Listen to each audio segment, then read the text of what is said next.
오늘 본문의 말씀은 이제 여로보암이 마지막 하나님의 부르심이라고 할 수 있나요? 그러니까 어떻게 보면 하나님의 진노를 받아 죽음에 이르는 내용을 다루고 있습니다. 여로보암의 아들이 병에 걸렸습니다. 아비야라고 하는 아들이 병에 걸렸죠. 그리고 그 병에 걸린 아이의 미래가, 그 운명이 어떻게 될지에 대해서 여로보암은 좀 궁금했던 것 같습니다. 그래서 그 아내를 아히야 선지자에게 보내죠. 아히야 선지자는 어떤 선지자입니까?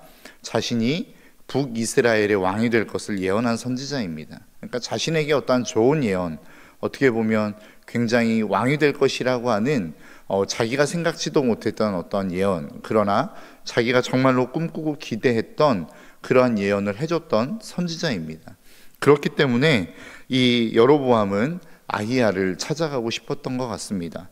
그런데 그가 본인이 직접 찾아가지 않고 오늘 본문 2절에 보니까 자기 아내를 보냅니다. 여로보암이 자기 아내에게 이르되 청하건대 일어나 변장하여 사람들이 그대가 여로보암의 아내임을 알지 못하게 하고 실로로 가라.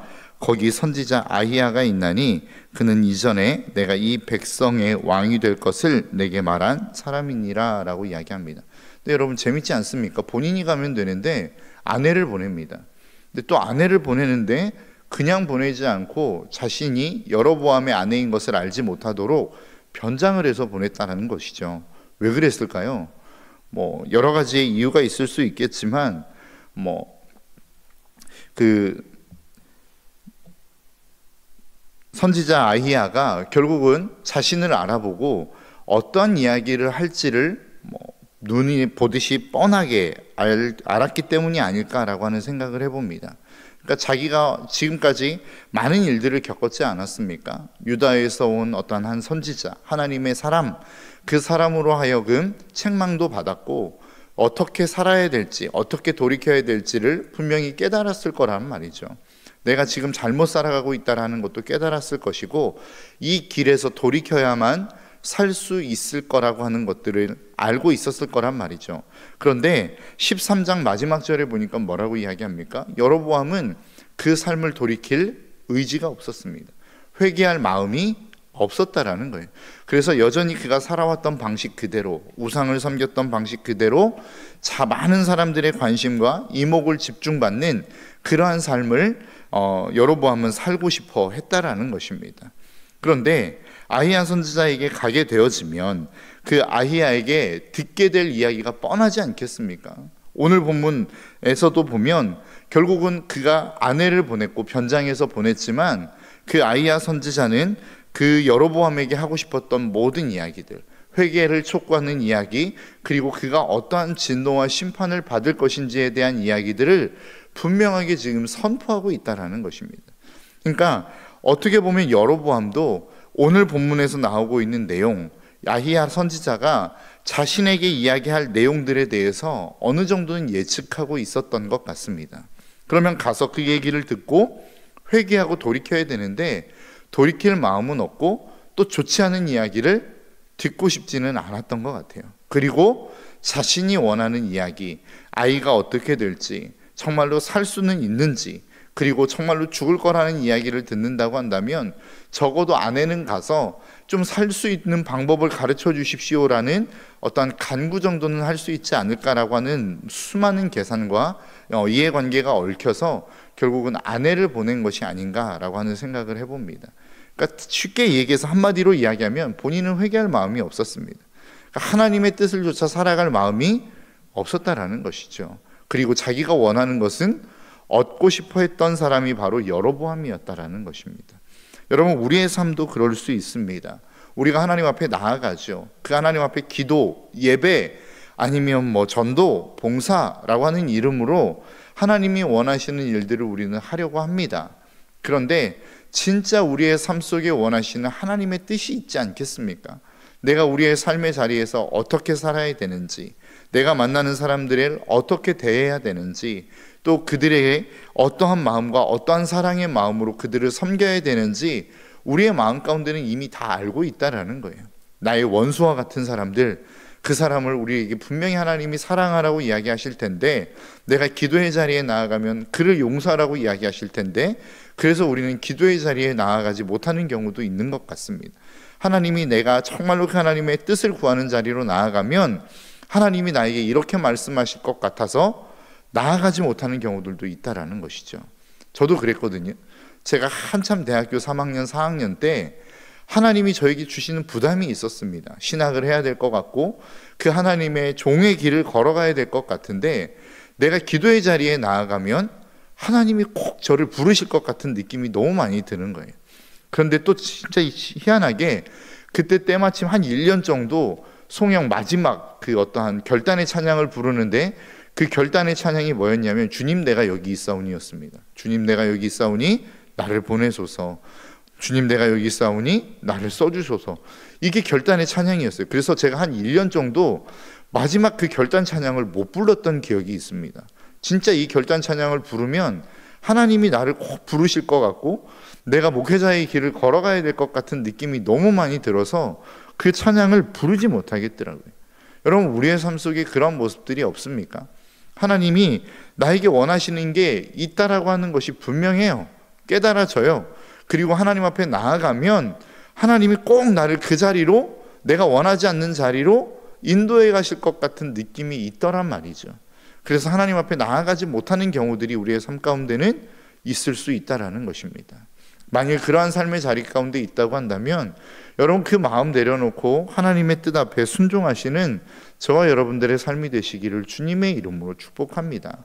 제가 그토록 신앙이 하기 싫었고 주의 길을 가기 싫었는데, 제가 와서 한 10년 조금 넘게 사역을 하다 보니까 정말로 이것이 진짜 생명이었고, 이 길을 내가 가지 않았다고 한다면 내가 하나님을 과연 섬길 수 있었을까라고 하는 질문을 저 자신에게 던질 때가 가끔 있습니다. 다른 말로 이야기하면 저는 싫었지만 이 길이 저에게 가장 합당한 길이었고 가장 맞는 길이었기 때문에 하나님이 저를 이곳 가운데로 인도하셨다라고 하는 깨달음이 저의 삶 가운데는 있더라는 것이죠. 여러분도 마찬가지입니다. 내가 정말로 하기 싫고 가기 싫은 길이지만 여러분들에게 있어서 가장 좋은 길일 수 있습니다. 여러분들을 가장 잘 아시는 그 하나님이 여러분들을 가장 선한 길로 인도하시는 하나님이라고 하는 사실을 여러분 잊지 않으셨으면 좋겠습니다.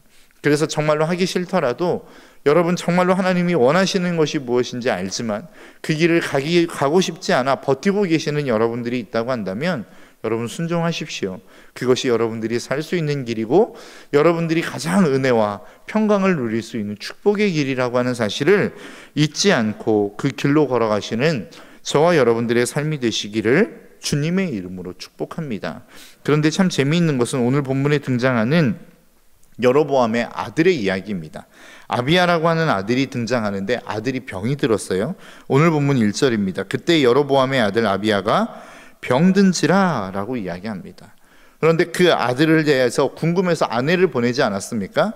그런데 그 아히야 선지자가 그 아들에 대해서 뭐라고 예언하나요? 오늘 보면 12절 마지막에 그 아이가 죽을지라 라고 이야기합니다. 그 아이가 죽을 것이라고 예언하고 있다는 거예요. 여러분 한번 생각해 보시겠습니까? 우리가 보통 어려운 일을 만나면 어떤 생각이 가장 먼저 드시나요? 내가 어떤 잘못을 했기에 이런 아픔이 나에게 찾아왔나? 라고 하는 생각을 하지 않습니까? 그래서 보통 고통과 어려움과 아픔과 문제를 만나는 사람들이 가장 먼저 생각하는 게 뭐냐면 내가 과거에 하나님 앞에 무엇을 잘못했는지를 생각합니다. 그래서 회개의 거리를 찾죠. 그리고 회개를 합니다. 그러면 하나님이 우리를 고쳐주셔야 되는데 고쳐주시지 않을 때도 있더라는 거예요. 그래서 우리는 보통 어려움과 문제를 만날 때에 내가 어떠한 잘못을 했기 때문에 어떠한 하나님 앞에 불순종했기 때문에 이 어려움을 만났다라고 생각합니다. 그런데 오늘 본문은 그 여로보암의 아들 아비야가 병든 것에 있어서 그가 잘못해서 병든 것이 아니다라고 이야기하고 있습니다. 오늘 본문 13절에 보니까 이렇게 이야기해요.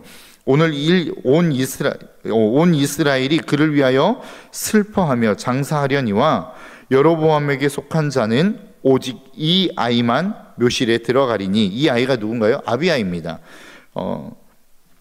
이는 여로보암의 집 가운데에서 그가 이스라엘의 하나님 여호와를 향한 선한 뜻을 품었음이니라 라고 이야기합니다. 그러니까 이 아이 아비야만 그 하나님의 묘실, 그 묘실에 들어가서 장사될 건데, 왜냐하면 이 아이가 여호와를 향한 선한 뜻을 품었기 때문이다 라고 이야기해요. 근데 여러분 이해가 되시나요? 아이가 선한 뜻을 품었어요. 하나님의 마음에 합한 뜻을 품었단 말이죠. 그런데 그 결과가 뭐예요? 죽음이라는 결과를 얻었다라는 것입니다. 여러분 이러한 상황들이 이해가 되십니까? 때로는 우리의 삶 속에 이러한 일들이 참 많이 일어날 때가 있어요. 내가 정말로 하나님을 잘 섬기는 사람, 저 사람은 정말로 하나님의 기쁨이 되겠다라고 하는 사람인데 어려움이 끊이지 않아요. 심지어는 정말로 좋지 않은 일들이 그 가정 가운데 계속적으로 일어나는 경우들이 있더라라고 하는 것이죠. 그러면 우리는 그 사람들을 바라보며 무슨 생각을 합니까? 야, 그 사람 무슨 죄를 그렇게 지었대? 야, 우리도 알지 못하는 사이에 막 그렇게 죄를 지었나 보다라고 하는 생각을 하지 않습니까? 그런데 모든 우리의 인생 가운데 찾아오는 어려움과 아픔이 죄 때문은 아니라는 겁니다. 오늘 본문에서 이야기하는 아비야의 병들미 그랬고, 우리가 잘 알고 있는 욥이라고 하는 사람의 삶이 그렇지 않았습니까? 모든 재산을 하루아침에 잃었어요. 자녀들을 잃었어요. 아내까지도 하나님을 저주하고 죽으라고 이야기하고 떠나버렸습니다. 자기 몸에는 악창이 나서 기와짝으로 몸을 긁지 않으면 살 수 없는 몸의 피부병을 얻게 되었다라는 것이에요. 많은 친구들, 새 친구가 와가지고 뭐라고 이야기합니까? 너 하나님 앞에 범죄했기 때문에 그런 거야 라고 계속해서 정죄하지 않습니까? 그럴 때 욥이 이야기하는 게 뭐예요? 나 하나님 앞에 범죄하지 않았다, 나는 하나님 앞에서 의롭게 살았다 라고 이야기하잖아요. 여러분 우리의 삶의 자리에서 어떠한 삶의 어려움과 아픔이 분명히 찾아올 수 있습니다. 그런데 그것이 우리의 삶 속에 내가 어떠한 범죄함이나 하나님 앞에 죄악을 저질렀기 때문에 찾아오는 아픔과 고통이 아닐 수도 있다라는 거예요. 그것이 나뿐만 아니라 우리 주변의 사람들도 그렇습니다. 우리의 주변에 보면 아픔을 겪는 사람들이 있지 않습니까? 고난을 당하는 사람들이 있지 않습니까? 고통 속에 있는 사람들이 있지 않습니까? 그러면 우리는 그 사람들을 너무 쉽게 정죄하더란 말이죠. 야, 너 범죄했으니까 그렇지. 하나님 앞에 뭔가 잘못한 게 있는지 한번 좀 생각해봐 라고 하는 정죄, 어떤 그러한 마음과 그러한 시선으로 사람들을 바라볼 때가 있다라는 거예요. 그런데 그렇게 바라봐서는 안 된다라는 것입니다. 왜요? 우리의 인생 가운데 오는 모든 고통과 아픔, 죽음이라고 하는 문제가 다 우리의 죄 때문에 오는 문제는 아니기 때문에 그렇다라는 것입니다. 이것을 이사야 57장 1절부터 2절은 이렇게 표현하고 있습니다.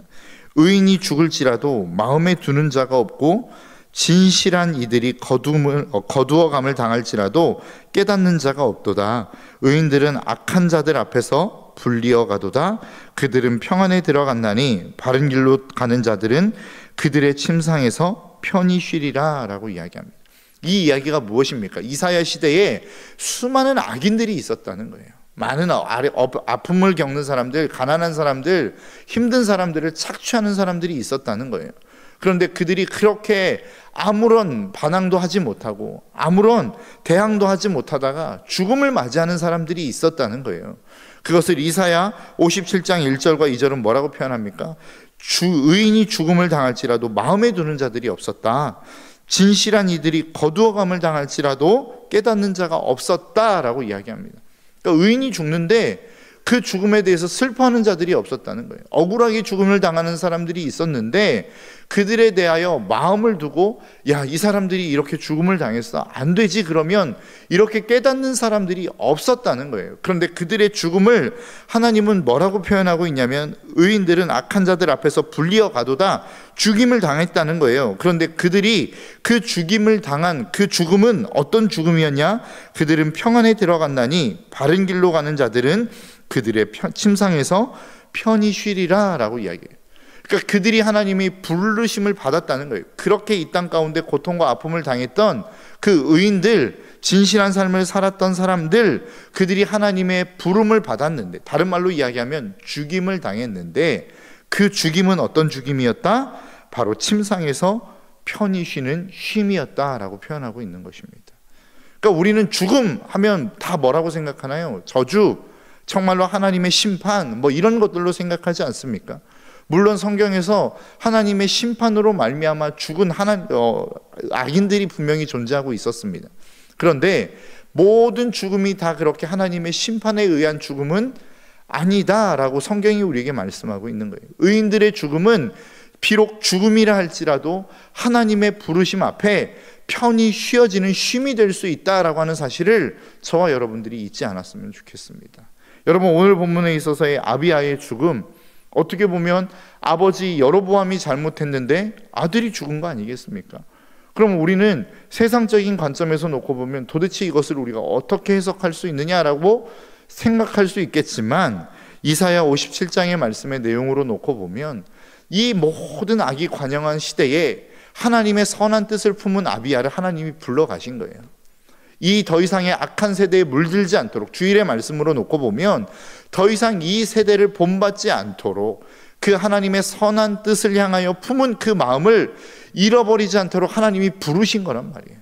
그리고 그 부르심의 자리에서 편히 쉴 수 있도록 하나님이 그 아비야를 부르신 거란 말이에요.